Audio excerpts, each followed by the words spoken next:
الحمد لله رب العالمين والصلاة والسلام على سيد الأنبياء والمرسلين وعلى آله وأصحابه أجمعين وعلى من أحبهم وتبعهم بإحسان إلى يوم الدين. أما بعد، أعوذ بالله من الشيطان الرجيم. بسم الله الرحمن الرحيم. وسيجنبها الأتقى الذي يؤتي ماله يتزكى. صدق الله العظيم. وقال الله تعالى في شأن حبيبه: إن الله وملائكته يصلون على النبي يا أيها الذين آمنوا صلوا عليه وسلموا تسليما. اللهم صل على سيدنا محمد طب القلوب ودوائها وعافية الأبدان وشفائها ونور الأبصار وضيائها وعلى آله وصحبه وسلم. محترم مولانا امام خطیب صاحب مسجد اعظم مسجد اعلیٰ کے ارکان کمیٹی، صدر محترم و معزز حاضرین، محترم سامعین، السلام علیکم ورحمۃ اللہ وبرکاتہ۔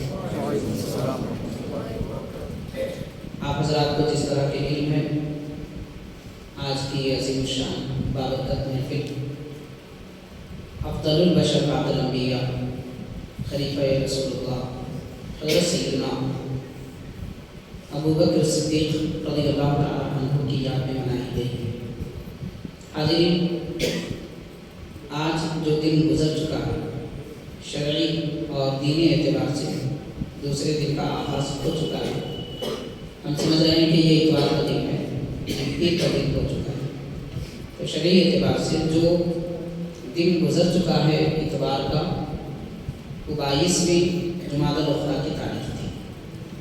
جمادی الاخری کا مہینہ ماہ رجب سے پہلے آتا ہے۔ ماہ رجب میں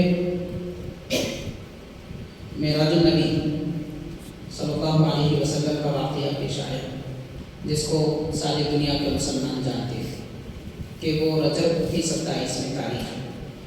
تو میں یاد رکھنے کے لیے عرض کرنا چاہتا ہوں کہ ماہ رجب سے پہلے والے مہینے کی 22ویں تاریخ کو افضل البشر بعد الانبیاء حضرت سیدنا ابو بکر صدیق رضی اللہ تعالیٰ عنہ کے عرس مبارک کا دن، جیسے اولیاء کرام جس دن وصال فرما جاتے ہیں ان کا عرس منایا جاتا ہے، صحابہ کرام اہل بیت کرام کے بھی آغاز ہوتے ہیں، یعنی ان کے وصال کا دن بطور یادگار امت مسلمہ مناتی آ رہی ہے۔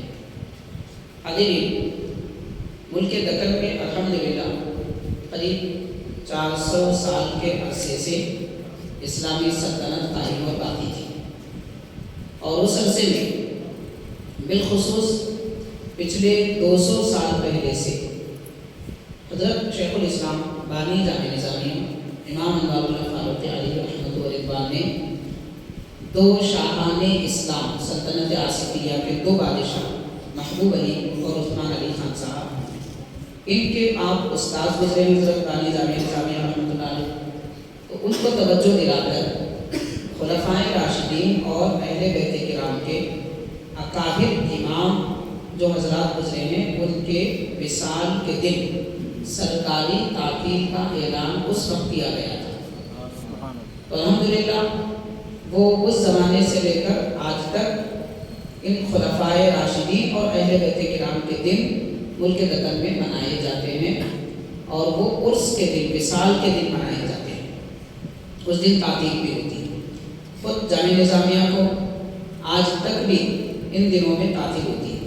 حضرت ابو بکر، حضرت عمر، حضرت عثمان، حضرت علی، حضرت امام حسن، امام حسین رضی اللہ عنہم اجمعین، ان کے وصال کی تاریخ کو باضابطہ تعطیل دی جاتی ہے۔ نہ صرف یہ عمل رہا، بلکہ اسلامی سلطنت آصفیہ میں جو مسجدیں حکومت کے ماتحت ہوتی تھی، جن کے ذمہ دار اور نگران حکومت کے افراد ہوتے تھے، وہاں پر باضابطہ ختم قرآن اور فاتحہ کا بھی اہتمام ان دنوں میں وہ بزرگ کے نام سے منعقد کیے جاتے تھے۔ آج بھی آپ چاہیں تو مکہ مسجد میں، آج کا دن تو گزر چکا ہے، اگلے اگر مثال کے طور پر پہلی محرم الحرام یا 18 ذی الحجہ وغیرہ کو آپ دیکھنا چاہیں تو مکہ مسجد میں جا کر دیکھ سکتے ہیں۔ بہرحال وہ سلسلہ بہت سارے مساجد میں، شہر میں، اضلاع میں آج تک بھی جاری ہے۔ عرض کرنے کا مطلب یہ ہے کہ حاضرین، ہم امت مسلمہ کا کام یہ ہے کہ وہ اپنے بڑوں کو اور اپنے اکابر کو یاد رکھیں، اور دین اسلام میں جس طریقے سے ان کی یاد منانے کا یا پھر ان کو یاد رکھنے کا حکم دیا اس طریقے سے ان کو یاد رکھیں، اپنے طور طریقے نئے نئے نہ اپنائیں۔ حاضرین، اللہ تبارک و تعالیٰ نے کلام پاک میں فرمایا کہ حضرت صدیق اکبر رضی اللہ تعالیٰ عنہ کی فضیلت بیان کرتے ہیں، ارشاد فرمایا کہ خطا، غلطی اور دوزخ سے وہ شخصیت بہت زیادہ بچتے ہیں جن کو اتقا کہا جاتا ہے۔ ایک ہوتا ہے تقی، تقی کا معنی ہے پرہیزگار، اور جو بہت پرہیزگار ہوتے ہیں ان کو اتقا کہتے ہیں۔ تو تمام امت مسلمہ میں سارے اہل سنت کے مفسرین کا اس بات پر اتفاق ہے کہ اس سورہ واللیل، تو سورہ لیل میں یہ اتقا کا جو لفظ آیا ہے، بڑے پرہیزگار، تو بڑے پرہیزگار کون ہیں؟ اہل سنت کے ہر مفسر یہی کہتے ہیں حضرت ابوبکر صدیق، حضرت ابوبکر صدیق ہے۔ اور حاضرین، حضرت سیدنا علی مرتضیٰ رضی اللہ تعالیٰ عنہ فرماتے ہیں ہم تمام صحابہ کرام میں سب سے بڑے اتقا حضرت ابوبکر صدیق۔ سبحان اللہ۔ حاضرین، صدیق اکبر رضی اللہ تعالیٰ عنہ کی افضلیت اور آپ کی فضیلت، آپ کا مقام اور مرتبہ قرآن پاک کی تقریباً 20 آیتوں میں بیان کیا گیا ہے۔ ان کے علاوہ احادیث شریفہ اگر شمار کیے جائیں تو وہ تقریباً 200 سے زیادہ تقریباً احادیث شریفہ ہیں جو حضرت صدیق اکبر رضی اللہ تعالیٰ عنہ کی فضیلت اور افضلیت دونوں کو بتاتے ہیں۔ حاضرین کرام، دین اسلام کا دار و مدار قرآن و حدیث پر ہے، اور قرآن و حدیث کو سمجھنے کے لیے صحابہ کرام کی ضرورت ہے۔ صحابہ کرام کی بات اور ان کے اقوال کو جاننے سمجھنے کے لیے ائمہ دین، جن کو فقہاء مجتہدین کہتے ہیں، جیسے حضرت امام اعظم ابو حنیفہ، امام شافعی، امام مالک، امام احمد بن حنبل رحمۃ اللہ علیہ اجمعین، یہ حضرات ہیں۔ تو ان حضرات کے ذریعے ہم دین اور اسلام کے قانون کو سمجھ سکتے ہیں۔ حاضرین، ان کے طریقے سے جو ہٹ گیا وہ اہل سنت سے ہٹ گیا، یہ بنیاد ہے، اس کو یاد رکھنا چاہیے۔ اور یاد رکھیے، حضور پاک صلی اللہ علیہ وسلم کے فرمان کے مطابق ہر زمانے میں نئے نئے فتنے آتے رہتے ہیں۔ فتنے کا مطلب یہ ہوتا ہے کہ جو دین اسلام کے عقیدے و عمل کے خلاف ہو، اس کو فتنہ کہتے ہیں۔ فتنہ جو لفظ ہے یہ عربی زبان کا لفظ ہے، اور یہ لفظ عربی زبان کا یہ لفظ کبھی آزمائش کے لیے استعمال ہوتا ہے اور کبھی شر کے معنی میں بھی استعمال ہوتا ہے۔ جیسے دنیا میں بھی لوگ بعض اوقات شر کے معنی میں لوگوں کے لیے یہ لفظ استعمال کرتے ہیں۔ خیر، عرض کرنے کا مطلب یہ ہے کہ نئے نئے فتنے دنیا میں آتے رہتے ہیں، فرقے پیدا ہوتے ہیں۔ جو نئی بات آئے، ہماری ذمہ داری یہ بنتی ہے کہ ہم علماء سے رجوع کریں، اور دوسری بات قرآن و حدیث سے رجوع کریں کہ قرآن پاک اور احادیث شریفہ، صحابہ کرام و اہل بیت کرام اور ائمہ دین کے قول کے، ان کے عقیدے کے مطابق ہے تو وہ بات قابل قبول ہے، ورنہ وہ حدیث پاک کے مطابق مار دیے جانے، دیوار پہ پھینک دیے جانے کے برابر۔ یہ اہم بنیادی باتیں، چند اہم گزارشیں تھی جو آپ کے ہم نے کوشش گزار کی ہے۔ حاضرین، آج یہ جو جلسہ منعقد کیا گیا ہے حضرت صدیق اکبر رضی اللہ تعالیٰ، اس کی اہمیت کیا ہے؟ پہلے میں یہ عرض کرنا چاہوں گا، صدیق اکبر رضی اللہ تعالیٰ عنہ کا ذکر اور آپ کی یاد منانا، اس کی کتنی بڑی اہمیت۔ یہ اہمیت کو اگر سمجھنا ہے تو ہم اتنا سمجھ لیں، ایک مرتبہ بعض صحابہ کرام حضور نبی پاک علیہ السلام کے خدمت میں آ کر حضرت ابوبکر صدیق رضی اللہ تعالیٰ عنہ کے بارے میں کچھ کہنے لگے۔ انسان ہے اور انسان سے کسی بھی قسم کے معاملات ہوتے ہیں، اور مگر صحابہ کرام سے جو کچھ بھی ہوا وہ قیامت تک آنے والی قوم کے لیے کام کرنے، کام سے بچنے کا نمونہ ہے۔ یعنی جس کام کو صحابہ نے کیا، حضور پاک صلی اللہ علیہ وسلم نے پسند فرمایا، وہ قیامت تک عمل کے قابل ہے، اور جس کام کو صحابہ نے کیا اس کو حضور پاک صلی اللہ علیہ وسلم نے پسند نہیں فرمایا، وہ قیامت تک بچنے کے قابل ہے۔ تو کس سے بچنا ہے یہ نمونہ بھی ہمارے لیے صحابہ ہے، اور کیا کرنا ہے اس کے لیے بھی نمونہ صحابہ کرام۔ اسی لیے حاضرین، صحابہ کرام سے اگر کوئی ایسا عمل ہو جائے جو بعد میں جا کے ہمارے لیے حرام ہو، مکروہ، اس زمانے میں کیا حکم تھا وہ ایک الگ مسئلہ ہے، لیکن بعد میں ہمارے لیے جو کام حرام یا مکروہ ہو وہ کام اگر ان سے ہو جائے صحابہ کرام سے تو وہ بھی ایسا ہے کہ وہ قیامت تک کے لیے اسلام کا قانون بن گیا. اس لیے اہل اسلام کے بڑے امام گزرے حضرت محی الدین ابن عربی رحمۃ اللہ علیہ, دنیا بھر کے اولیاء کرام ان کو اپنا امام مانتے ہیں. بعض بزرگوں نے تو لکھا ہے کہ وہ ولایت محمدی کے خاتم ہیں. محی الدین ابن عربی رحمۃ اللہ علیہ ولایت محمدی یعنی حضور پاک صلی اللہ علیہ وسلم کی امت میں جو ولایت اللہ کی محبت خبت چلنے والی ہے اس کے خاتم ہے وہ, یعنی مہر. خاتم کا مطلب مہر, کہ وہ مہر لگائیں گے تو ولایت ہے. یہ مرتبہ رکھنے والی شخصیت تو وہ کیا فرماتے ہیں, وہ ارشاد فرماتے ہیں کہ حضرت ماعز ایک صحابی, ان سے خطا ہو گئی. نبی پاک صلی اللہ علیہ وسلم کے سامنے آ کے عرض کرنے لگے کہ حضور مجھ سے خطا ہوئی, آپ مجھے سزا دیجیے. دنیا میں کون ایسا آدمی ہوگا جو خطا کر کے بھی آ کے کہے کہ سزا دو. حضور پاک صلی اللہ علیہ وسلم نے بطور مہربانی فرمایا کہ جاؤ تحقیق کرو, میں نہیں مانتا آپ نے خطا کی. وہ پھر آئے عرض کرنے لگے حضور میں نے خطا کی ہے, سزا دیجیے. اس طرح 2-3 مرتبہ یہ عمل ہونے کے بعد نبی پاک صلی اللہ علیہ وسلم نے ان کے اقرار کی وجہ سے ان پر پتھر برسانے کی سزا مقرر فرمائی, ان کو پتھر مارنے کی سزا دی. اس کے بعد پیارے آقا نے کیا فرمایا, ارشاد فرمایا ماعز نے ایسی توبہ کی کہ اگر وہ توبہ ساری دنیا میں تقسیم کر دی جائے بدترین گناہگار کی بھی بخشش ہو جائے. ان کی توبہ کی وجہ سے گناہگاروں کی بخشش ہو جائے, ایسی توبہ حضرت ماعز نے کی ہے. تو حضرت محی الدین ابن عربی رحمۃ اللہ علیہ ارشاد فرماتے ہیں کہ صحابہ کرام سے جو خطائیں ہوئی وہ خطاؤں کو خطاؤں کے نام سے یاد نہیں کرنا چاہیے. یہ اولیاء کرام فرما رہے ہیں کیونکہ وہ خطا ان کی دراصل توبہ ہے, اور وہ توبہ بھی ایسی ہے کہ اس توبہ کی وجہ سے گناہگاروں کی بخشش ہو جاتی ہے.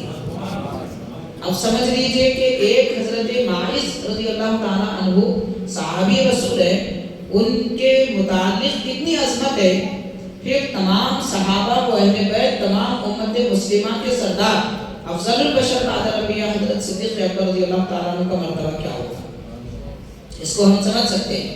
خیر, تو حضرت نبی پاک صلی اللہ علیہ وسلم کے پاس چند صحابہ آئے, عرض کرنے لگے, حضرت صدیق اکبر کے بارے میں کچھ کہنے لگے. نبی پاک صلی اللہ علیہ وسلم نے فرمایا خدا کی قسم ہے لوگوں, میرے دوست کو میرے لیے چھوڑ دو, میرے دوست کو میرے لیے چھوڑ دو, ان کے بارے میں کچھ نہ کہو کہ میں ان کی برائی نہیں سنتا. صدیق اکبر رضی اللہ تعالیٰ عنہ ایک ایسے صحابی ہے کہ ان کے بارے میں کوئی کچھ کہے بھی تو حضور پاک صلی اللہ علیہ وسلم آپ کی برائی سننا پسند نہیں فرماتے تھے. یہ مقام حضرت صدیق اکبر رضی اللہ تعالیٰ. پیارے آقا صلی اللہ علیہ وسلم نے کیا کیا فرمایا سرکار حضرت صدیق اکبر کے متعلق احادیث شریفوں میں آپ کے سامنے رکھوں گا. حضور پاک صلی اللہ علیہ وسلم نے فرمایا کہ لو كنت متخذا خلیلا فی الدنیا لاتخذت ابا بکر غیر اللہ تعالی, یعنی اللہ تعالیٰ کے سوا کسی کو خلیل بنانا اگر دنیا میں جائز ہوتا میں ابو بکر کو خلیل بنا لیتا. خلیل کا معنی کیا ہے؟ حضرت ابراہیم علیہ السلام کا نام لیتے ہی ہمارے ذہن میں ایک ہی بات آتی ہے, ابراہیم خلیل اللہ, اللہ کے خلیل. خلیل کس کو کہتے ہیں؟ بے مقصد انتہا درجے کی محبت کو خلت کہتے ہیں, اسی سے لفظ خلیل بنا.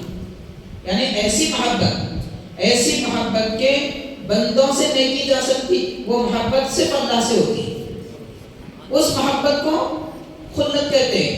تو سرکار دو عالم صلی اللہ علیہ وسلم فرما رہے ہیں کہ اللہ کے سوا وہ محبت بندوں سے کرنا اگر جائز ہوتا تو میں ابو بکر سے ایسی محبت کرتا جو رب سے کی جاتی ہے. یہ حدیث بخاری ہے.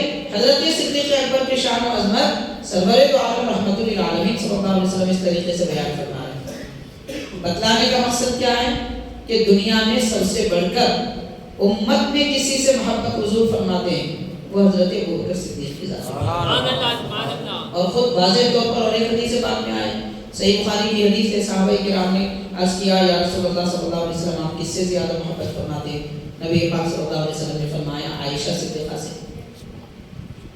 صحابہ نے عرض کیا حضور ہم یہ مراد نہیں لینا چاہتے, آپ مرد حضرات میں کس سے محبت فرماتے ہیں؟ سرکار نے فرمایا ان کے والد ابو بکر سے. اور ایک روایت میں آتا ہے حضور سے عرض کیا گیا حضور آپ کس سے محبت فرماتے ہیں؟ حضور نے فرمایا حضرت علی سے. اور ایک جگہ آیا ہے محبت کا سوال کیا گیا, حضور نے فرمایا فاطمہ رفت جگر سے. پھر سوال ہوا اور ایک حدیث پاک میں غالباً ترمذی میں ہے, تو حضور نے فرمایا امام حسن امام حسین سے. سوال ایک ہے مگر افراد بدلتے جا رہے ہیں. سوال ایک ہی ہے مگر افراد بدلتے جا رہے ہیں. یعنی نبی پاک علیہ الصلوۃ والسلام یہ فرما رہے ہیں کہ میرے صحابہ میں بڑوں میں سب سے زیادہ محبت میں ابو بکر سے کرتا ہوں. امہات المؤمنین میں, خواتین میں حضرت خدیجہ کبریٰ رضی اللہ عنہا کے بعد حضرت عائشہ سے کرتا ہوں, کیونکہ جب سرکار نے فرمایا, حضرت خدیجہ رضی اللہ تعالیٰ عنہ اس وقت جلوہ افروز نہیں تھی, آپ کا وصال ہو چکا تھا, اس لیے حضرت عائشہ کا نام لیا.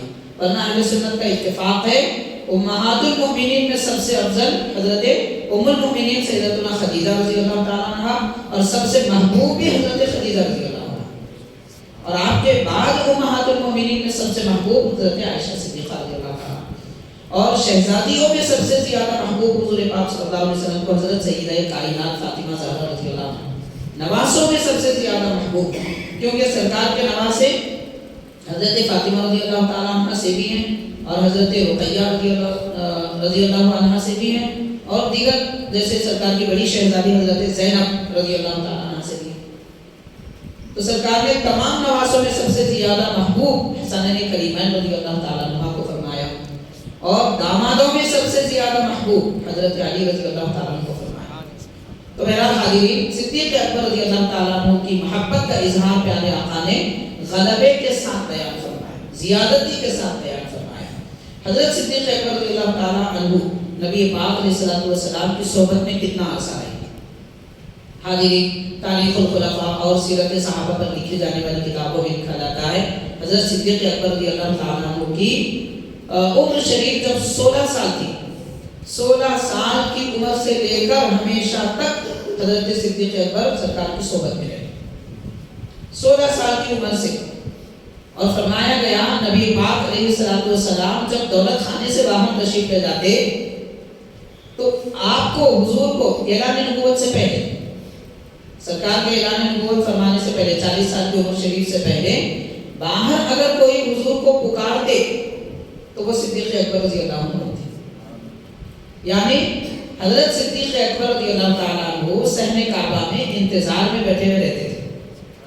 جیسے نبی پاک صلی اللہ علیہ وسلم باہر تشریف لاتے, حضرت صدیق اکبر بلند آواز سے پکارتے کہ اے محمد صلی اللہ علیہ وسلم, تو ان کو دیکھ کر حضور قریب تشریف لے جاتے اور دونوں حضرات مل کر آبادی سے دور کہیں نکل جاتے, پھر رات میں واپس ہوتے.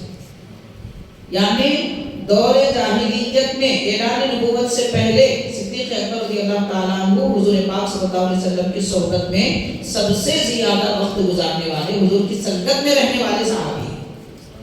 اور نبی پاک علیہ الصلوۃ والسلام نے ارشاد فرمایا قیامت کے دن جب ہم میدان محشر میں آئیں گے, سیدھے جانب حضرت صدیق اکبر ہوں گے, بائیں جانب حضرت عمر رضی اللہ تعالیٰ عنہ.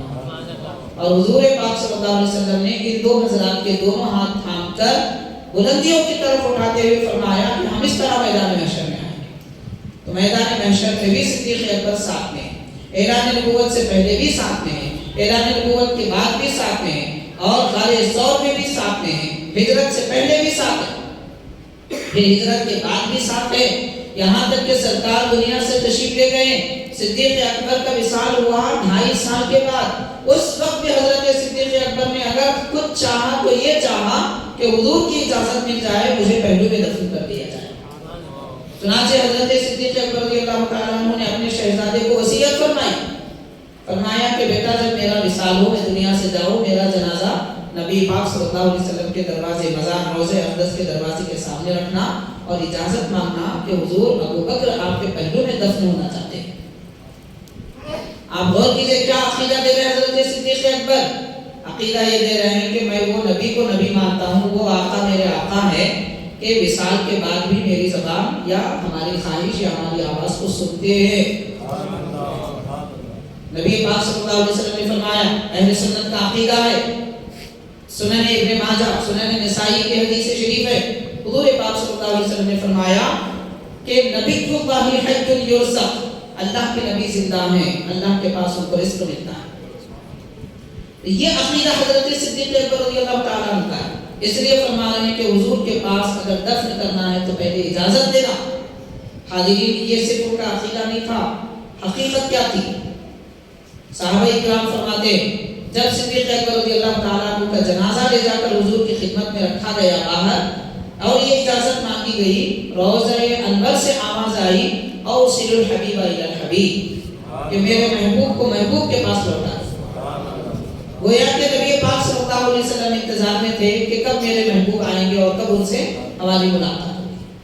حضور پاک صلی اللہ علیہ وسلم کی صحبت میں صدیق اکبر کیسے رہے؟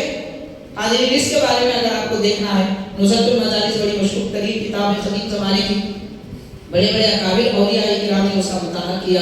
اس کتاب کے مؤلف تحریر فرماتے ہیں نبی پاک علیہ السلام شب معراج آسمانوں میں تشریف لے گئے اور دیکھا کہ ہر آسمان میں ابو بکر صدیق، جس آسمان میں تشریف لے جاتے ہیں ابو بکر صدیق ہیں۔ عرض کیا پروردگار، کیا ابو بکر کو اعولج ابو بکر قبلی، کہ پروردگار کیا مجھ سے پہلے ابو بکر کو بلایا گیا؟ تو رب نے فرمایا اے نبی، دراصل میں نے ہر آسمان میں ایک فرشتہ صدیق اکبر کی صورت کا پیدا کیا، اور وہ اس لیے کہ آپ جب زمین سے آسمانوں میں تشریف لائیں گے آپ کو اپنے یار غار سے جدائی محسوس نہ۔ تو غور کریں کہ خالق کائنات کتنا لحاظ فرماتا ہے پیارے نبی کی محبت کا، کہ سرور دو عالم صلی اللہ علیہ وسلم جن سے محبت فرماتے ہیں، حضور پاک صلی اللہ علیہ وسلم شہر مکہ اور مدینہ پاک کی گلیوں میں جن کی جدائی کو پسند نہیں فرماتے، اللہ تبارک و تعالی آسمانوں میں بھی ان سے جدا رہنے کو پسند نہیں فرماتے۔ اس لیے ازل سے ایک ایک فرشتہ صدیق اکبر کی شکل و صورت کا ہر آسمان میں رب نے پیدا فرمایا، تاکہ ان کو دیکھ کر صدیق اکبر رضی اللہ تعالیٰ عنہ کا چہرہ دیکھ کر حضور پاک صلی اللہ علیہ وسلم کو انس ملے، محبت پیدا ہو، کیونکہ جو جس سے چاہتا ہے اس کی صحبت پسند کرتا ہے، اس کا چہرہ دیکھنا چاہتا ہے۔ تو وہ کیفیت پیارے آقا علیہ السلام کی، حضرت صدیق اکبر رضی اللہ تعالیٰ عنہ کی صحبت فرشتوں کی شکل میں بھی آپ کی شکل و صورت وہاں موجود رہی۔ اور ایک حدیث پاک میں آتا ہے، بڑے بڑے اکابر بزرگوں نے لکھا ہے، ان میں سے ایک علامہ یوسف نبہانی رحمۃ اللہ علیہ مصر کے بڑے بزرگ ہیں، اور حضرت عبدالعزیز دباغ رحمۃ اللہ علیہ نے لکھا ہے اپنی تصانیف میں، اور جامع نظامیہ سے بھی ایک کتاب چھپی ہے سخاوت الشرافہ، اس کتاب میں بھی یہ بات لکھی گئی کہ نبی پاک علیہ السلام معراج کی شب آسمانوں کے آگے سدرۃ المنتہا کے آگے جب تشریف لے گئے تو وہاں سے جو آواز آئی ادنو منی ادنو منی، یعنی رب تبارک و تعالیٰ کی طرف سے ندا دی گئی کہ اے میرے محبوب قریب آئیے قریب آئیے۔ تو علماء کرام یہ تحریر فرماتے ہیں وہ آواز صدیق اکبر کی تھی، فرمان کسی منادی کا تھا، اعلان کسی منادی کا تھا، مگر آواز صدیق اکبر کی تھی، تاکہ جہاں سدرۃ المنتہا کے آگے کوئی نہیں تھا وہاں بھی نبی پاک علیہ السلام کی انس کے لیے اور قلبی قرار کے لیے حضرت صدیق اکبر کی آواز میں آپ کو بلایا گیا کہ حضور قریب آئیے۔ تو سمجھا جا سکتا ہے کہ مقام و مرتبہ حضرت صدیق اکبر رضی اللہ تعالیٰ عنہ کا کیا ہے۔ معزز حاضرین، اس میں کوئی شک نہیں ہے کہ سب سے پہلے خلیفہ حضرت صدیق اکبر، سب سے پہلے ایمان لانے والے حضرت صدیق اکبر، اور تمام صحابہ میں سب سے بڑے بہادر حضرت صدیق اکبر، پہلے ہجرت کرنے والے حضرت ابوبکر صدیق۔ حضرت صدیق اکبر اگرچہ کہ مدینہ پاک پہلے ہجرت نہیں کیے، ابھی ہجرت کا تصور بھی کسی کے ذہن میں نہیں آیا تھا، صدیق اکبر ہجرت کے لیے نکل گئے تھے۔ راستے میں آپ کا ایک پرانا دوست تھا، ابن دغینہ غالباً اس کا نام ہے، وہ کہنے لگا کہ آپ شہر مکہ چھوڑ کر جائیں گے تو ہمارا کیا ہوگا؟ آپ جیسی فراست والے، سمجھدار، عقل مند، علم والے جو قوم کو سنبھالتے ہیں، جن کو دیکھ کر لوگ سیدھے راستے پہ چلتے ہیں۔ دور جاہلیت میں مشرکین مکہ صدیق اکبر کو اپنا آئیڈیل مانتے تھے، تو ابن دغینہ کہہ رہا ہے کہ آپ اگر مکہ میں نہ رہیں گے تو اہل مکہ کا خرابہ ہو جائے گا۔ تو صدیق اکبر نے فرمایا مجھے لوگ وہاں عبادت کرنے نہیں دیتے، تو اس نے کہا میں ذمہ لیتا ہوں آپ تشریف لائے، آپ کو کوئی عبادت سے نہیں روکے گا۔ اور سب سے پہلے مسجد بنانے والے شہر مکہ میں حضرت صدیق اکبر رضی اللہ عنہ، کہ آپ کا گھر بڑا وسیع تھا، گھر کے صحن میں نے ایک عبادت کی جگہ بنائی تھی، اس کو مسجد ابی بکر کے نام سے جانا جاتا ہے، تو اس میں آپ رات بھر عبادت کرتے تھے، تلاوت قرآن کرتے تھے۔ تو بہرحال حاضرین کرام، حضرت صدیق اکبر ہجرت کے ارادے سے سب سے پہلے نکل گئے تھے، اور جب صحابہ کرام ہجرت کرنا چاہتے تھے، صدیق اکبر نے حضور پاک صلی اللہ علیہ وسلم سے اجازت مانگی کہ حضور آپ مجھے اجازت دیجئے، میں ہجرت کروں گا شہر مدینہ کی طرف۔ نبی پاک صلی اللہ علیہ وسلم نے فرمایا انتظار کرو، مجھے آپ کو میرے ساتھ چلنا ہے، آپ کو میرے ساتھ ہجرت کرنا ہے۔ تو یہ فرما کر پیارے آقا نے ان کو روک لیا، ورنہ پہلے ہجرت کرنے والے شہر مدینہ کے بھی وہی ہوتے۔ اس طریقے سے حضرت صدیق اکبر رضی اللہ تعالیٰ عنہ کے ایمان اسلام لانے کے احوال میں بھی ذکر کیا گیا۔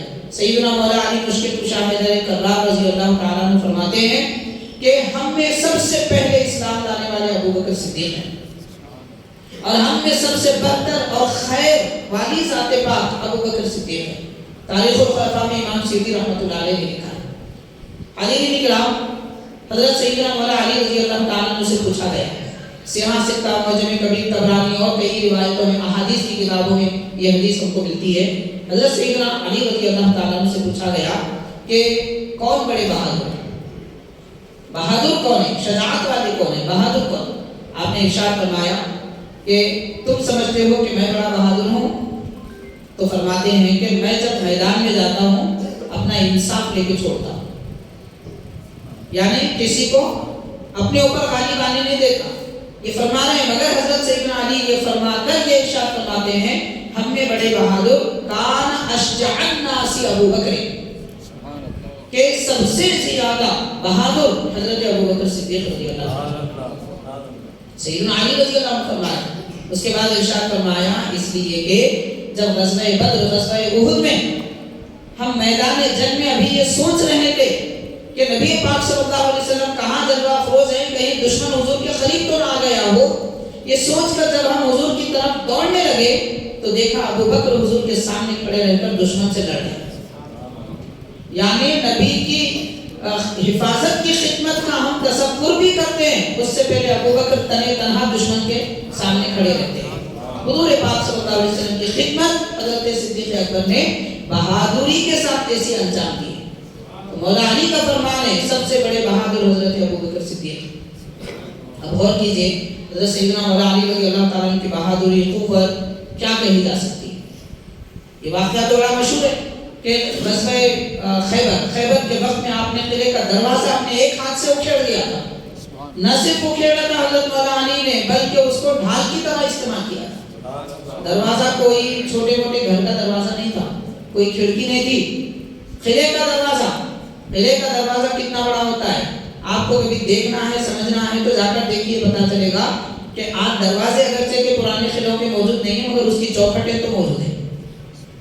اتنے بڑے قلعے کے دروازے ہوتے تھے، ویسے قلعے کا دروازہ ایک ہاتھ سے آپ نے اکھیڑا اور ڈھال کی طرح دشمن جب تیر پھینکتا، تلوار پھینکتا، نیزے بھالے پھینکتا تو بچاؤ کے لیے آپ اس کو اٹھا کر استعمال کرتے تھے۔ امام سیوطی رحمۃ اللہ علیہ لکھتے ہیں کہ جب حضرت مولا علی رضی اللہ تعالیٰ عنہ جنگ سے فارغ ہوئے خیبر سے، 8 بہادر طاقتور صحابہ کرام جا کر وہ دروازہ ہلانا چاہے تو جگہ سے اٹھانا بڑی بات، اسے ہلا نہ سکے، ایسی قوت حضرت مولا علی رضی اللہ تعالیٰ عنہ کی۔ پھر شیخ الاسلام علی جامی نظامی رحمۃ اللہ علیہ فرماتے ہیں، حضرت سیدنا علی رضی اللہ تعالیٰ عنہ فرماتے ہیں اگر آدھا ملک عرب میرے مقابل آ جائے تو میں سب کو شکست دے دوں گا۔ اب غور کیجئے، مطلب لاکھوں افراد بھی سامنے ہو، حضرت علی کا مقابلہ نہیں کر سکتے۔ وہ بہادر شخصیت فرما رہی ہے ہم میں بڑے بہادر ابو بکر صدیق۔ سبحان اللہ۔ اب فیصلہ لیا جا سکتا ہے حاضرین کرام، یقیناً ہم سنیوں کو اہل بیت کرام سے، مولا علی سے جتنی محبت ہے اس کا کوئی اندازہ نہیں کر سکتا۔ تو اگر ہم اہل بیت کرام سے، مولا علی مشکل کشا سے محبت رکھتے ہیں، آپ کا اعتقاد کیا ہے، آپ کا نظریہ کیا ہے، آپ کیا تعلیم دیتے ہیں، یہ اختیار کرنے کی ضرورت ہے۔ اہل بیت اور صحابہ کے دشمنوں کا طریقہ اختیار کرنا یہ تو در حقیقت اہل بیت کی محبت سے منہ پھرنے کے برابر ہے۔ تو سیدنا علی رضی اللہ تعالیٰ عنہ فرما رہے ہیں سب سے پہلے مسلمان ابو بکر، حضرت علی فرما رہے ہیں سب سے بڑے بہادر ابو بکر، حضرت علی فرما رہے ہیں سب سے پہلے خلیفہ ابو بکر، حضرت علی فرما رہے ہیں کہ ہماری نماز کے امام ابو بکر. تو اب غور کیجئے کہ جب مولا علی فرما رہے ہیں ابو بکر تو مولا علی کے ماننے والے کیا کہہ رہے ہیں؟ فیصلہ ہمارے سامنے ہے کہ ہم حق پر ہیں یا باطل پر ہیں. اس میں کوئی شک نہیں ہے. اہل بیت کرام کی شان بڑی نرالی ہے. حاضرین کرام، ہم اہل سنت کے پاس صحابہ کرام ہماری ایک آنکھ ہیں تو اہل بیت کرام ہماری ایک آنکھ ہے. میں دوسری بھی نہیں کہتا. صحابہ کرام ہماری ایک آنکھ ہیں تو اہل بیت بھی ایک آنکھ ہے. ہم اہل بیت کو دوسرا درجہ بھی نہیں دیتے، کیونکہ وہ نبی کے گھر والے ہیں، ان سے محبت ایمان ہے. لیکن دیکھنا یہ ہے کہ اہل بیت کیا کہتے ہیں. عقیدہ انہوں نے جس بارے میں جو عقیدہ دیا، تو ہماری عظمتوں کا محور صحابہ کرام اور ہماری محبتوں کا محور اہل بیت کرام. یہی تو تعلیم ہم کو سب بزرگوں نے عطا فرمائی. نہ ان کا دامن چھوڑ سکتے ہیں، نہ ان کا دامن چھوڑ سکتے ہیں. ایک سے اگر ہاتھ ہٹ گیا تو ڈوب گئے، دونوں سے ہٹ گیا تو مر گئے. اگر ہم جینا چاہتے ہیں تو دونوں سے محبت رکھیں. یہی تعلیم ہم کو بزرگان دین نے عطا فرمائی. اب اس کی تفصیلات میں چند باتیں عرض کروں گا. حضرت سیدنا مولا علی رضی اللہ تعالیٰ عنہ نے کیا کیا فرمایا. سیدنا صدیق اکبر رضی اللہ تعالیٰ کے بارے میں حضور پیران پیر غوث اعظم سید رضی اللہ تعالیٰ عنہ کی کتاب غنیمت الطالبین، اس میں آپ نے بہت سارے آپ کے مولا علی رضی اللہ تعالیٰ عنہ کے اقوال بیان فرمائے. ان میں سے ایک قول آپ یہ ارشاد فرماتے ہیں، حضرت سیدنا علی رضی اللہ عنہ نے فرمایا صحابہ کرام حضور پاک صلی اللہ علیہ وسلم کی خدمت میں آئے، عرض کرنے لگے کہ یا رسول اللہ صلی اللہ علیہ وسلم، آپ کے بعد ہم کس کو خلیفہ مانیں. کتنا پیارا سوال ہے. آپ غور کیجیے. صحابہ بھی جانتے کہ کیا سوال کرنا چاہیے، اور ان کا سوال بھی قیامت تک امت مسلمہ کو بہکنے سے روکتا ہے. تو عرض کیا کہ حضور ہم آپ کے بعد کس کو خلیفہ مانیں. سرکار دو عالم صلی اللہ علیہ وسلم نے فرمایا ان تولوا ابا بکر تجدوه امینا، کہ اگر تم حضرت ابو بکر کو خلیفہ بناؤ گے ان کو امانت دار پاؤ گے، سبحان اللہ، اور یہ بھی پاؤ گے کہ وہ آخرت کی طرف رغبت رکھتے ہیں. سبحان اللہ. حضرت صدیق اکبر کے اوصاف حضور نے خلافت کی ترتیب کے ساتھ بیان فرمایا. پہلے نام لیا کہ اگر تم ابو بکر کی خلافت پر اتفاق کرو گے تو ان کے اندر یہ اوصاف پاؤ گے. پھر فرمایا وَإِن تَوَلَّوْا عُمَرَ تَجِدُوهُ خَائِفًا لِلَّهِ وَعَادِلًا لَا يَخَافُ لَوْمَةَ لَائِمٍ، کہ اگر تم عمر بن خطاب رضی اللہ تعالیٰ عنہ کو خلیفہ بناؤ گے تو ان کو عدل و انصاف کرنے والا اور صرف اللہ سے ڈرنے والا، اللہ کے سوا کسی سے ڈرنے والا نہ پاؤ گے. سبحان اللہ. وہ اوصاف جو فاروق اعظم میں ہیں سرکار پہلے سے بیان فرما رہے ہیں. پھر فرمایا وَإِن تَوَلَّوْا عَلِيًّا، کہ اگر تم حضرت علی رضی اللہ تعالیٰ عنہ کو خلیفہ بناؤ تو فرمایا تَجِدُوهُ هَادِيًا مَهْدِيًّا، کہ ان کو ہدایت دینے والا، ہدایت یافتہ پاؤ گے. یہ جو حدیث پاک ہے اس میں حضرت عثمان غنی کا نام نہیں، مگر دوسری اور حدیث پاک ہے اس میں حضرت عثمان غنی رضی اللہ عنہ کا بھی نام ہے. بہرحال حاضرین، یہ حدیث پاک روایت کر کے سیدنا علی رضی اللہ عنہ فرماتے ہیں کہ اس حدیث پاک کی بنیاد پر ہم نے صدیق اکبر کی خلافت پر اتفاق کیا. تو حضرت مولا علی رضی اللہ تعالیٰ عنہ فرما رہے ہیں ابو بکر پہلے خلیفہ، خلافت میں ابو بکر کا پہلا نمبر، اسلام میں ابو بکر کا پہلا نمبر، ہجرت کرنے میں ابو بکر کا پہلا نمبر، نبی پر وارفتہ ہونے میں ابو بکر کا پہلا نمبر، حضور کی خدمت کرنے میں ابو بکر کا پہلا نمبر، اہل بیت سے محبت کرنے میں ابو بکر کا پہلا نمبر. یہ سب حضرت مولا علی فرما رہے ہیں. اب آپ غور کیجئے کہ مولا علی فرما رہے ہیں ابو بکر ہیں اور لوگ کہہ رہے ہیں کہ علی کا پہلا نمبر. حاضرین کرام، واقعی اس میں کوئی شک نہیں ہے، خلفائے راشدین میں 3 کے بعد مولا علی کا پہلا نمبر ہے. ہر اعتبار سے اگر ہم اس ترتیب نیچے سے اوپر کی ترتیب کی طرف آئیں گے، پوری امت مسلمہ میں پہلا نمبر حضرت مولا علی کا ہے. خلفائے راشدین میں حضرت علی سے پہلا نمبر عثمان غنی کا ہے، حضرت عثمان غنی سے پہلا نمبر عمر بن خطاب کا ہے، اور آپ سے پہلا نمبر ابو بکر صدیق کا ہے۔ یہ نمبروں پہ جھگڑنے کی بات ہی نہیں ہے۔ کیا یہ سب باتیں کر رہے ہیں؟ اس سے حاصل کیا ہونے والا ہے؟ جو عقیدہ اہل سنت و جماعت کا ہے اس عقیدے پر چلنا چاہیے۔ بات ایسی نہ کرے کہ ایک دوسرے میں تمیز ہو جائے، یا پھر ایسی بات نہ کرے کہ عقیدہ اہل سنت ہاتھ سے چلا جائے۔ اب یہ سب ہونے کے بعد بعض اوقات خیال بھی آ جاتا ہے، بعض لوگوں کو ہوتا ہے کہ بھئی افضل مانے تو کیا ہوتا، نہیں مانے تو کیا ہوتا۔ حضرت صدیق اکبر کو افضل افضل افضل بول رہے ہیں، سب سے بہتر بول رہے ہیں، نہیں بولے تو کیا ہوتا؟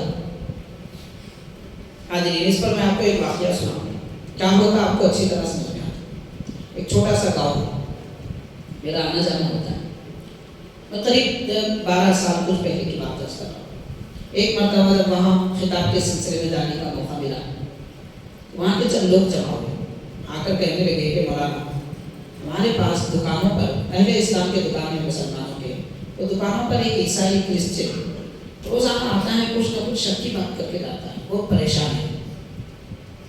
تو اب 1-2 دن پہلے وہ شخص آیا تھا اور ایک ایسا شک پیدا کر کے گیا کہ سارا گاؤں پریشان ہے۔ اس نے یہ کہا، اس کا کام وہی ہے، بیٹھتا ہے، 2-4 باتیں کرتا ہے، ایک شک ڈال کے چلا جاتا ہے۔ تو اس نے کہا کہ تم مسلمان کہتے ہیں حضور پاک صلی اللہ علیہ وسلم تمام نبیوں میں سب سے افضل، وہ تو ہمارا عقیدہ ہے۔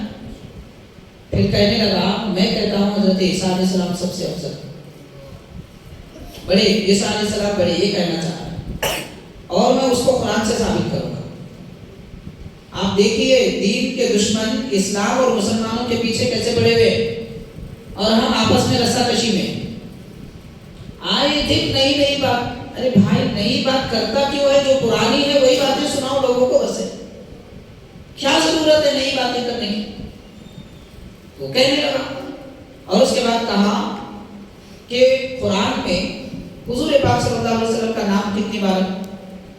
ہماری بھولی والی مسلمان قوم، ان کو کیا معلوم؟ قرآن پڑھتے تو معلوم رہتا۔ اس نے خود کہا عیسائی نے 4 جگہ حضور کا نام ہے، اور واقعی 4 جگہ پیارے آقا کا نام ہے۔ 3 مقام پر سرکار کا نام مبارک محمد ہے، اور ایک مقام پر احمد ہے صلی اللہ علیہ وسلم۔ اس کے بعد کہا عیسیٰ علیہ السلام کا نام کتنی جگہ ہے؟ 80-90 مرتبہ آیا۔ تو بولو جس کا نام زیادہ ہے وہ افضل، یا جس کا نام کم ہے وہ افضل؟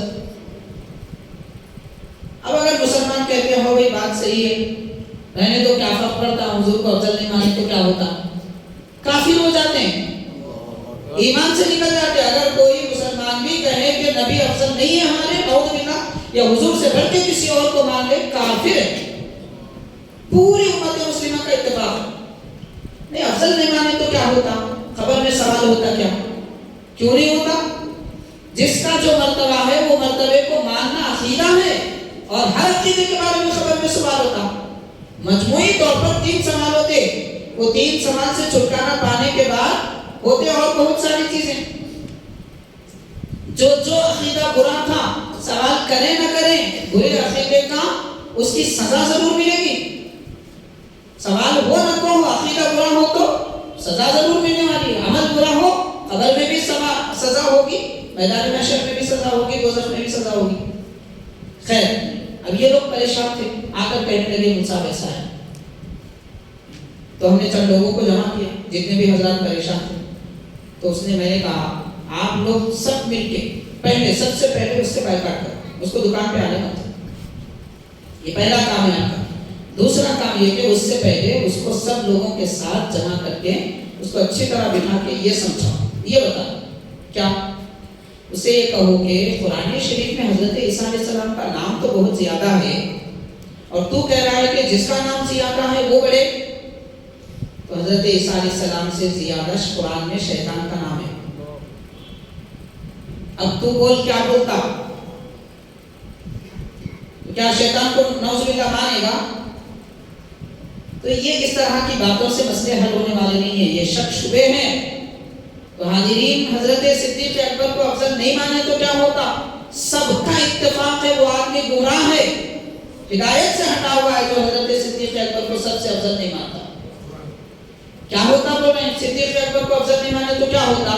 پوچھئے حضرت سیدنا مولا علی مشکل کشا رضی اللہ تعالیٰ عنہ سے، مشہور ترین حدیث پاک ہے، حضرت سیدنا علی رضی اللہ تعالیٰ عنہ نے فرمایا اگر کوئی حضرت ابوبکر و عمر رضی اللہ تعالیٰ عنہما سے بہتر افضل مجھے کہے میں اسے 80 کوڑے ماروں گا۔ حد مفتری، تہمت لگانے والے کی سزا اسلام میں 80 کوڑے ہیں، تو حضرت فرماتے ہیں میں اسے 80 کوڑے ماروں گا۔ تو گویا کہ حضرت کے زمانے میں اگر کوئی کرتا تو حضرت فرما رہے 80 کوڑے ماروں گا۔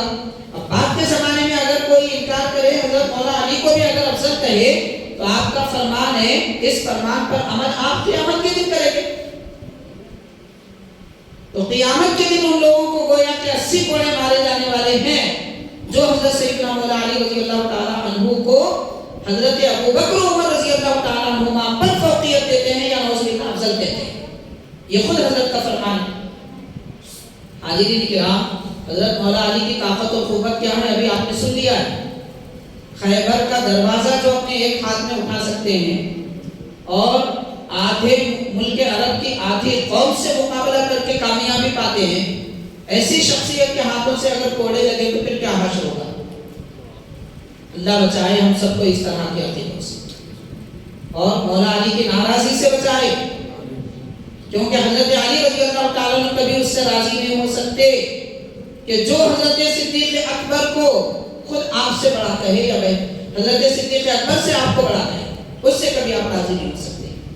حاضرین کرام، حضرت سیدنا علی رضی اللہ تعالیٰ عنہ بہرحال یہ ارشاد فرما رہے ہیں، اور ایک حدیث پاک سرکار واسطے پاک رضی اللہ تعالیٰ عنہ نے نقل فرمائی، اس کے راوی بھی حضرت مولا علی رضی اللہ تعالیٰ عنہ تو فرماتے ہیں حضور نبی پاک علیہ الصلوۃ والسلام نے فرمایا کہ اے علی، شب معراج میں نے اللہ کے دربار میں عرض کیا کہ پروردگار میں چاہتا ہوں کہ علی بن ابی طالب کو تو میرا خلیفہ بنا میرے بعد۔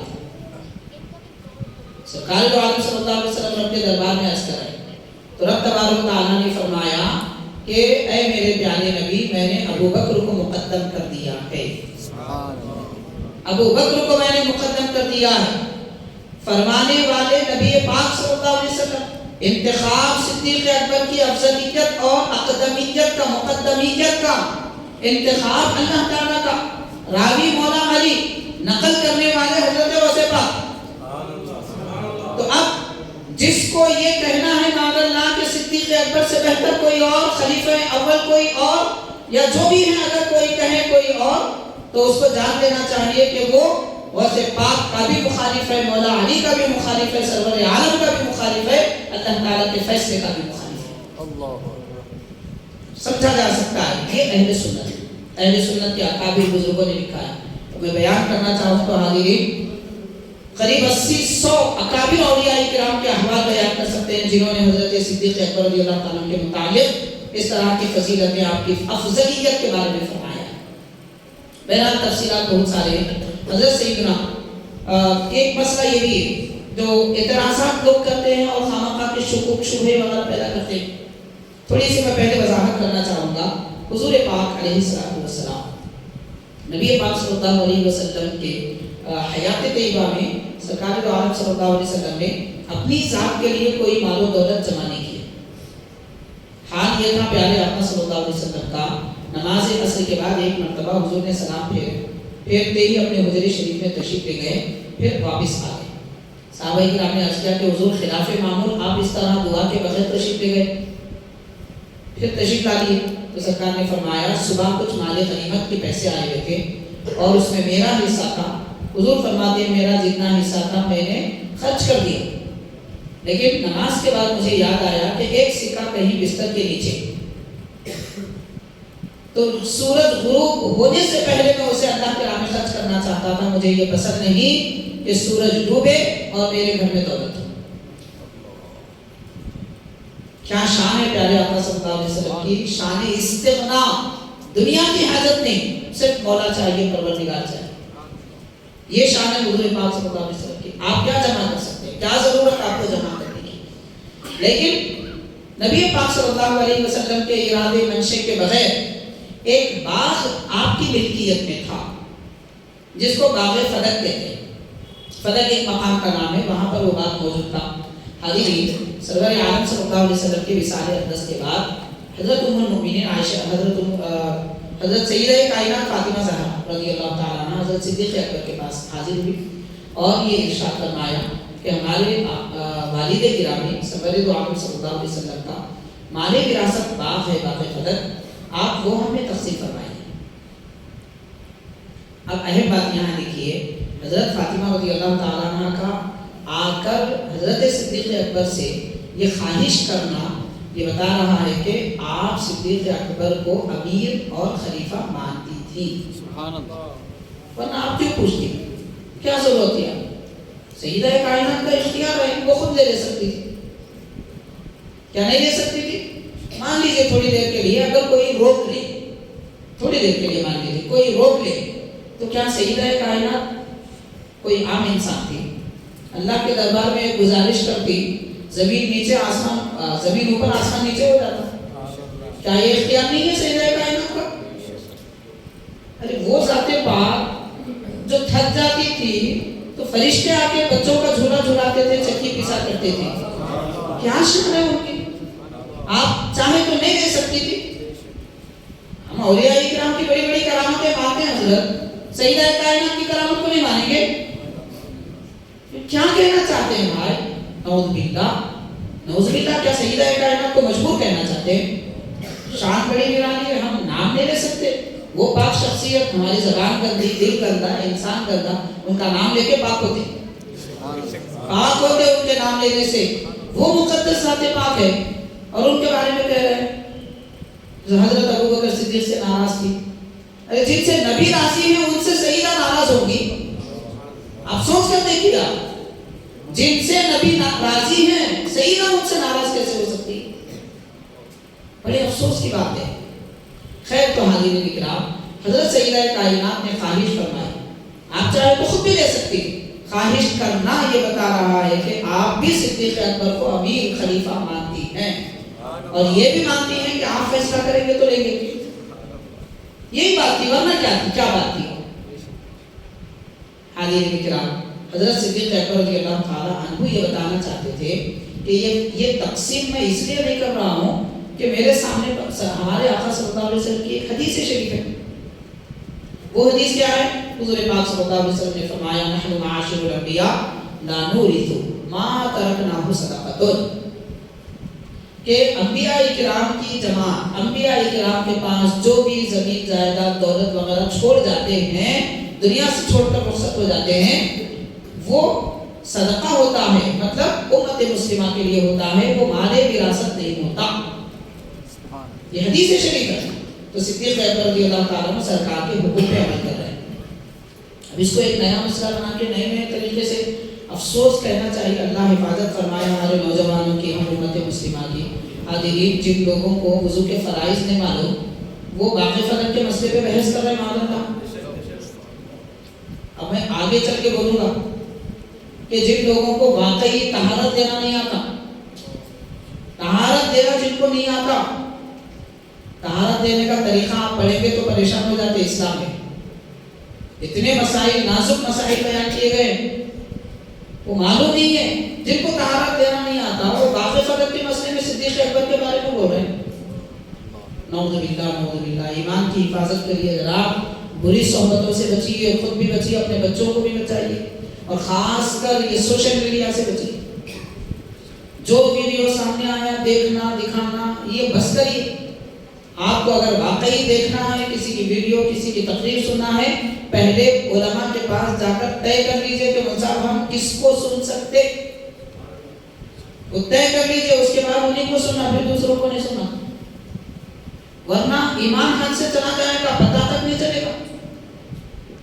معمولی مسئلہ نہیں ہے، سرکار دو عالم صلی اللہ علیہ وسلم نے ایسے ہی فرمایا، حدیث پیارے آقا کی ارشاد فرمایا قیامت کے قریب ایمان کی حفاظت کرنا اتنا ہی مشکل جتنا کہ ایک آگ کا شعلہ اپنے ہاتھ میں رکھ کے برداشت کرنا، اور واقعی یہ دور ایسا دور ہے۔ بہرحال تو حاضرین، اب اس مسئلے کے بارے میں ہم اہل بیت سے پوچھتے ہیں، بھئی باغ فدق کا فیصلہ جو حضرت صدیق اکبر نے فرمایا کہ وہ امت مسلمہ کے لیے اہل بیت کی وراثت کے طور پر تقسیم نہیں ہوگا، تو یہ اہل بیت سے پوچھیے۔ تو حاضرین، بڑے بڑے اکابر جیسے امام احمد رحمۃ اللہ علیہ اور امام بیہقی رحمۃ اللہ علیہ، کئی بڑے اکابر بزرگوں نے لکھا ہے امام زین العابدین رضی اللہ تعالیٰ عنہ، امام حسین رضی اللہ عنہ کے شہزادے، اہل بیت کی نامور شخصیت، وہ نامور شخصیت کہ ان کے وجود سے دنیا بھر میں حسینی سادات ہے. سبحان اللہ سبحان اللہ. ورنہ حسینی سادات نہ ہوتے اگر امام زین العابدین نہ ہوتے. یعنی سارے سادات کی جڑ، سارے سادات کی اصل. امام زین العابدین رضی اللہ تعالیٰ عنہ سے پوچھا کسی نے کہ باقی قدر کا فیصلہ جو صدیق اکبر نے کیا وہ صحیح تھا کیا؟ تو حضرت کو بڑا جلال آیا، غصہ آیا. حضرت نے فرمایا کہ اگر وہ فیصلہ میرے سامنے ہوتا تو میں ویسا ہی فیصلہ کرتا جیسا کہ صدیق اکبر نے کیا. سبحان اللہ. اب آپ بولیے، اس بات کے فیصلہ کرنے میں بعد اللہ حضرت صدیق اکبر رضی اللہ تعالیٰ عنہ کے بارے میں برا کہا جائے، پھر امام زین العابدین رضی اللہ عنہ کے بارے میں کیا کہو گے؟ حاضرین، یہ سب ایسے مسائل ہیں، ان مسائل میں ہم کو پڑھنا ہی نہیں ہے. عقیدتیں رکھیے، محبتیں رکھیے، بس کافی. اپنی عبادتوں کو سنبھال کے رکھیے. جو ضروری مسائل ہے اس پر آپ گفتگو کریے. لیکن اس طرح کی باتیں جو آتی ہیں، اب ہمارا اہل سنت کے علماء اس لیے بولتے ہیں کہ غلط آدمی غلط بول رہا ہے تو پھر صحیح بولنا بھی تو ضروری ہے. ورنہ لوگ غلط کو صحیح سمجھ لیں گے، گمراہی کو ہدایت سمجھیں گے معاذ. اس لیے کہنا پڑتا ہے. ورنہ اس طرح کے مسائل ہمارے اکابر علماء اہل سنت نہیں چھیڑتے. ہاں، جب کوئی غلط بولتا ہے تو صحیح بات سمجھانا یہ ذمہ داری بن جاتی ہے. حاضرین، اب چند باتیں سیدنا صدیق اکبر رضی اللہ تعالیٰ عنہ کے متعلق، اہل بیت کرام سے آپ کی محبت کیسی تھی. حدیث بخاری ہے، حضرت صدیق اکبر رضی اللہ تعالیٰ عنہ فرماتے ہیں واللہ لقرابۃ رسول اللہ صلی اللہ علیہ وسلم احب الی من قرابتی. آپ نے فرمایا خدا کی قسم، حضور پاک علیہ الصلوۃ والسلام کے اہل بیت کی محبت مجھے میرے اپنے گھر والوں سے بھی بڑھ کر، یعنی صدیق اکبر رضی اللہ تعالیٰ عنہ کے اہلیہ اور آپ کے اولاد امجاد، آپ کے والدین سے بڑھ کر حضرت صدیق اکبر سرکار دو عالم صلی اللہ علیہ وسلم کے اہل بیت سے محبت فرماتے ہیں. صحیح بخاری کی روایت ہے، آپ کا اعلان ہے. اور ایک مرتبہ ذکر کیا جاتا ہے، حضرت صدیق اکبر رضی اللہ تعالیٰ عنہ مسجد سے باہر تشریف لائے تو دیکھا حضرت سیدنا علی رضی اللہ تعالیٰ عنہ کا ہاتھ تھامے ہوئے امام حسن رضی اللہ تعالیٰ عنہ آ رہے ہیں. دیکھ کر امام حسن رضی اللہ تعالیٰ عنہ کو صدیق اکبر نے اپنی گود میں اٹھا لیا اور فرمایا خدا کی قسم یہ شہزادہ حضور کے جیسا ہے، علی کے جیسا نہیں ہے. امام حسن کی تعریف فرما رہے ہیں کہ مولا علی کے شہزادے اپنے نانا کی خوبصورتی رکھتے، شکل و شباہت والد کی نہیں، شکل و شباہت سرکار کی نانا جان کی ہے. اور یہ سن کے حضرت علی رضی اللہ تعالیٰ عنہ مسکرا رہے ہیں. یعنی تعریف صحابہ کی زبان سے سن کر مولا علی مسکرایا کرتے تھے. تو پتا چلا صحابہ کی تعظیم کرنا اہل بیت کو پسند ہے اور اہل بیت کی تعریف کرنا صحابہ کو پسند. اور جب تک ہم اس طریقے پہ رہیں گے کامیاب رہیں گے. ایک کا دامن چھوٹ گیا سمجھ لیجیے کہ ختم ہے، ایمان چلے جائے گا. حاضرین کرام، حضرت سیدنا مولا علی رضی اللہ تعالیٰ عنہ حضرت صدیق اکبر سے کیسی محبت کرتے ہیں اس کے متعلق ذکر کیا گیا ہے.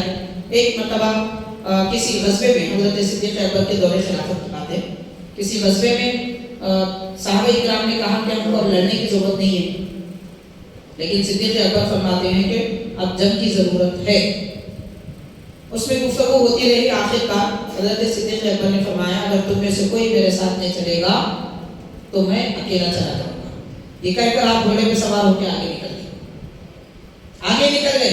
حضرت سیدنا مولا علی رضی اللہ تعالیٰ عنہ آپ کے گھوڑے کی لگام تھامتے ہیں اور عرض کرتے ہیں کہ امیر المؤمنین آپ سے میں وہی گزارش کروں گا جو گزارش کہ میں نے اس سے پہلے بھی آپ سے کیا ہے کہ آپ واپس چلے آئیے اور آپ ہم سے جدا ہو کر ہم کو تکلیف میں نہ ڈالیں. صدیق اکبر رضی اللہ تعالیٰ عنہ میدان جنگ میں جانا چاہتے ہیں. محبت نہ ہوتی تو محبت نہیں کرنے والا کیا کرتا، جاؤ اچھا ہے دور ہو گئے تو بس. لیکن مولا علی فرما رہے ہیں ہم سے جدا ہو کر آپ کو مصیبت میں نہ ڈالیں. یہ محبتیں تھیں. اور ایک روایت بھی بیان کی جاتی ہے، وہ تاریخ کی تقریباً قدیم کتابوں میں ہے. حاضرین، ایک بار حضرت امام حسن امام حسین رضی اللہ تعالیٰ عنہ گھر نہیں آئے. سارے لوگ پریشان ہیں، ڈھونڈ رہے ہیں، باوجود ڈھونڈنے کے کہیں نہ کہیں جہاں جہاں ہو سکتے وہاں ڈھونڈا گیا، مسجد نبوی میں، بعض حضرات کے گھروں میں، بعض امہات المومنین کے مکانات میں، کہیں بھی نہیں ملے، سارے لوگ پریشان ہوئے۔ آخر کار حضرت سیدہ کائنات حضرت فاطمہ زہرا رضی اللہ تعالیٰ عنہ نے فرمایا کہ میرے بیٹوں کو صدیق اکبر کے گھر میں ڈھونڈو۔ سبحان اللہ، سبحان اللہ۔ اور واقعی جب جا کر دیکھا گیا تو حسنات حسنین کریمین حضرت صدیق اکبر کے گھر میں۔ سبحان اللہ۔ یہ محبتیں تھیں ان بزرگوں کی، اور آج ان کے درمیان دراڑیں ڈالنے کی باتیں کی جا رہی ہیں، محبتوں کو بانٹ لیا جا رہا ہے، تیرے صحابہ میرے اہل بیت، میرے صحابہ تیرے اہل بیت۔ حاضرین، ہم سب ان کے ہیں، ہم کیا ان کے ہو سکتے ہیں؟ وہ ہمارے کیا ہو سکتے ہیں؟ ہم ان کے ہیں، ان کے سائے میں ہے، ان کی رحمتوں میں ہے، ان کی نعمتوں میں ہے، ان کی محبتوں میں ہے، تبھی تو سلامت ہے۔ ایمان کی بہرحال حفاظت کرنے کی ضرورت ہے، بہروپیوں سے بچیے اور بزرگوں کے طریقے پر چلیے۔ حضرت سیدنا پیران پیر وضع حضرت دستگیر رضی اللہ تعالیٰ عنہ نے سیدنا صدیق اکبر رضی اللہ تعالیٰ عنہ کے متعلق خاص کر دو اہم باتیں ارشاد فرمائیں کہ ارشاد فرمایا تمام امت مسلمہ مومنین ساری دنیا کے لوگوں سے بہتر ہیں، اور مومنین میں سب سے بہتر صحابہ کرام کی جماعت ہے۔ صحابہ کرام میں سب سے بہتر حدیبیہ سے پہلے ایمان لانے والے صحابہ کرام ہیں، یعنی حدیبیہ کے وقت میں جو صلح ہوئی تھی مشرکین اور ایمان والوں کے درمیان میں، صحابہ کے درمیان میں، تو اس سے پہلے ایمان لانے والے لوگ ان سے بہتر ہیں۔ پھر ان سے بہتر غزوہ حنین کے میں شریک ہونے والے لوگ ہیں، پھر ان سے بہتر غزوہ احد میں شریک ہونے والے، پھر بدر میں شریک ہونے والے، پھر وہ 40 لوگ جو حضرت عمر کے ایمان لانے پر جن کی تعداد 40 ہوئی تھی، وہ سب سے بہتر ہے، بزرگ سے بات فرما رہے ہیں۔ پھر ان میں بھی سب سے افضل عشرہ مبشرہ 10 صحابہ کرام ہیں، اور وہ 10 میں سب سے افضل حضرت علی رضی اللہ تعالیٰ عنہ ہیں، پھر ان سے افضل حضرت عثمان غنی ہے، ان سے افضل حضرت فاروق اعظم ہے، ان سے افضل حضرت صدیق اکبر رضی اللہ تعالیٰ عنہ۔ حضور سے پاک رضی اللہ تعالیٰ عنہ کا یہ فرمان آپ کی کتاب بنیۃ التعلیم ہے۔ دوسری اور ایک بات اہم فرما رہے ہیں آپ، وہ یہ فرماتے ہیں کہ ہر خلیفہ رسول تمام صحابہ کے اتفاق کے ساتھ خلیفہ ہوئے، کسی خلیفہ کے بارے میں کسی ایک صحابی کا بھی اختلاف نہیں تھا۔ یہ غوث پاک کا فرمان ہے، سب مانتے تھے یہ پہلے خلیفہ ہے، یہ دوسرے خلیفہ ہے، یہ تیسرے خلیفہ ہے، یہ چوتھے خلیفہ ہے۔ سرکار غوث پاک کا یہ فرمان ہے۔ پھر فرماتے ہیں کہ ہر خلیفہ وہی خلیفہ ہوئے جو اپنے زمانے میں سب سے بہتر تھے۔ حضور غوث پاک بھی عقیدہ دے رہے ہیں، یعنی صدیق اکبر پہلے خلیفہ تو پہلے افضل، فاروق اعظم دوسرے خلیفہ تو دوسرے افضل، عثمان غنی تیسرے خلیفہ تو تیسرے افضل، مولا علی چوتھے خلیفہ تو چوتھے افضل، پھر سارے صحابہ میں سب سے افضل یہ 3 خلفاء کے بعد حضرت سیدنا علی مشکل کشا رضی اللہ تعالیٰ عنہ۔ یہ عقیدہ ہے سنت جماعت کا۔ اب ایک 2-3 واقعات بول کر میں اپنی بات ختم کرنے کی طرف آتا ہوں۔ حاضرین، حضرت سیدنا صدیق اکبر رضی اللہ تعالیٰ عنہ کے احوال کے بارے میں اور آپ کے حالات زندگی کے بارے میں کچھ احوال بیان کیے گئے ہیں۔ نبی پاک علیہ الصلوۃ والسلام جب مشرکین مکہ بتا رہے تھے، دین اسلام کی تبلیغ فرما رہے تھے، تو چند لوگ آئے اور آپ کو معذرت زد و کوب کرنے لگے، تکلیف پہنچانے لگے، ضرب و زدن کرنے لگے۔ یہ دیکھ کر حضرت صدیق اکبر ان کے سامنے آئے اور فرمائے کیا تم ایک بندے خدا کو صرف اس لیے مانتے ہو کہ وہ کہتے ہیں اللہ ربی، میرا رب پروردگار ہے؟ مطلب ایک جملے میں حضرت صدیق اکبر یہ بتانا چاہتے ہیں تم پتھر کو خدا مان رہے ہیں اور وہ پرورش فرمانے والے رب کو خدا مانے تو غلط ہو گئے۔ فرماتے حضرت علی رضی اللہ تعالیٰ عنہ یہ ایک جملہ بولنے کی ہمت بھی کسی کے پاس نہیں تھی۔ مشرکین کا اتنا تو دبدبا تھا، حضرت مولا علی فرما رہے ہیں وہ ایک جملہ مشرکین کے سامنے بولنے کی بھی کسی کی ہمت نہیں تھی۔ اس وقت صدیق اکبر رضی اللہ تعالیٰ عنہ نے حضور کی طرفداری فرمائی، سبحان اللہ، اس طریقے سے خدمت انجام دی۔ یہ بیان کہ حضرت مولا علی کا آپ غور کیجئے، میں حقیقت میں بیان کر رہا ہوں جناب، نہ اہل بیت نہ صحابہ سے جدا ہے، نہ صحابہ نہ اہل بیت سے جدا ہے، سبحان اللہ، سب شیر و شکر ہے۔ شیر و شکر کا مطلب دودھ میں شکر، شکر جب دودھ میں گھل جاتی ہے پھر شکر جدا نہیں ہوتی، دودھ میں شکر جیسے گھل جانے سے مل جاتی ہے۔ اہل بیت صحابہ، صحابہ اہل بیت ایسے ملے۔ سبحان اللہ یہی تعلیم ہم کو بزرگوں نے دی. دیکھیں آپ کتنی جگہ حضرت مولا علی کا نام آ رہا ہے, کتنی جگہ کہاں کہاں جو تعریف آ رہی ہے مولا علی فرما رہے, اہل بیت فرما رہے. حاضرین کرام, تو حضرت سیدنا صدیق اکبر رضی اللہ تعالیٰ عنہ کو بھی مشرکین نے خوب مارا, اتنا مارا کہ صدیق اکبر بے ہوش ہو گئے اور ان کو اٹھا کر گھر لے جایا گیا. اور لوگ کہتے ہیں کہ ہم سمجھ گئے اب صدیق اکبر نہیں بچیں گے, اتنا مارا گیا. 3 دن کے بعد حضرت صدیق اکبر کو جب ہوش آیا, زبان پر پہلے یہی لفظ ہے کہ ہمارے نبی کیسے ہیں, سبحان اللہ, حضور کیسے ہیں یہ بتائیے. تو وہ ذات پاک جن کو مارا گیا اور وہ دنیا سے رخصت ہونے کے قریب چل کر واپس آ رہے ہیں, پھر پہلے پوچھتے ہیں تو حضور کیسے. تو آپ کی والدہ ماجدہ نے کہا بیٹا انہی کی وجہ سے تو تم اس حالت میں آئے, پھر ان کے بارے میں پوچھتے ہو. وہ ابھی ایمان نہیں لائی تھی. حضرت صدیق اکبر فرماتے ہیں مجھے حضور کے پاس لے چلے. آپ کی والدہ نے فرمایا کوئی نہیں لے جائے گا. تو حضرت صدیق اکبر چل پھر نہیں سکتے تھے, بستر پر تھے, 3 دن کے بے ہوشی کے بعد اٹھے ہیں, خود اٹھتے ہیں, قدم آگے بڑھاتے ہیں, لڑکھڑاتے ہوئے سرکار کے در دولت کی طرف آگے بڑھنے لگتے ہیں. یہ دیکھ کر دوسرے حضرات آپ کو تھام کر لے جاتے ہیں. یہ محبت ہے حضرت صدیق اکبر رضی اللہ تعالیٰ. اور حاضرین اور ایک واقعہ بیان کیا جاتا ہے جس کو ہم نے وہاں ادھورا چھوڑا تھا. نبی پاک صلی اللہ علیہ وسلم سے آپ نے جب ہجرت کی اجازت دی, پیارے آقا نے فرمایا کہ ابو بکر آپ کو ہمارے ساتھ ہجرت کرنا ہے. اور جب ہجرت کا حکم آیا پیارے آقا کو, مولا علی رضی اللہ تعالیٰ عنہ کو حضور نے امانتیں لوٹانے کے لیے اپنے بستر پر آرام کے لیے چھوڑ دیا. صدیق اکبر کے گھر پر آئے رات کے وقت میں, دروازہ جیسے کھٹکھٹایا, حضرت صدیق اکبر دروازہ کھولتے ہیں, ساتھ میں سفر کا ساز و سامان 2 سواریاں لے کے نکلتے ہیں. سفر کا پوری تیاری سفر کی ہے, 2 گھوڑے لے کر نکل رہے ہیں. سرکار نے فرمایا ابو بکر میں نے تو نہیں کہا تھا کہ سفر کرنا ہے. صدیق اکبر عرض کرتے ہیں کہ حضور جس وقت آپ نے فرمایا تھا آپ کو میرے ساتھ ہجرت کرنا ہے, اس دن سے آج تک ہر رات میں آپ کے انتظار ہے.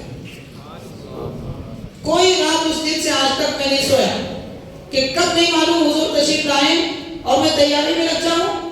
حالات سنگین ہو سکتے ہیں, اس لیے میں نے ہر دن سفر کی تیاری کی.